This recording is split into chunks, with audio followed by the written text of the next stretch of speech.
வணக்கம். இது எஃப்ஐஆர். நாட்டின் பல்வேறு இடங்களில் நிகழ்ந்த குற்றங்கள் மற்றும் அதன் பின்னணி பற்றிய தொகுப்புகளை இப்போது பார்க்கலாம்.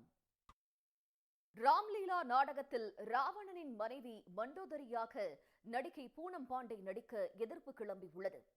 நடிகையின் நிஜ வாழ்க்கையோடு கதாபாத்திரத்தின் மாண்பு பொருந்தவில்லை என்று எழுந்திருக்கும் குற்றச்சாட்டின் பின்னணி என்ன?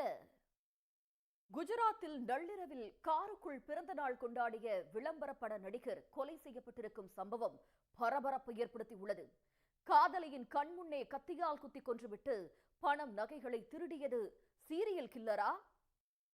உத்தரப்பிரதேசத்தில் காணாமல் போன இளம்பெண் யமுனை ஆற்றில் சடலமாக மீட்கப்பட்ட சம்பவம் பரபரப்பை ஏற்படுத்தியுள்ளது. இரண்டாவது காதலி கேட்டதால் முதல் காதலியை காதலனை கொன்று சூட்கேஸில் அடைத்து வீசியதன் பின்னணி என்ன? சென்னையில் நகைக்கடை கூப்பன் கிடைக்கும், கடவுள் ஆசிர்வாதம் கிடைக்கும் என்று பெண்களிடம் விதவிதமாக மோசடி செய்தவருக்கு ஓராண்டு சிறை தண்டனை விதிக்கப்பட்டுள்ளது. 18 பெண்களை ஏமாற்றி நகையை பறித்த கொள்ளையன் சிறை சென்றதன் பின்னணி என்ன? துறையில் இளைஞர் ஒருவர் செல்போன் செயலி மூலமாக இளம் பெண்களை உளவு பார்த்த சம்பவம் அதிர்ச்சியை ஏற்படுத்தியுள்ளது.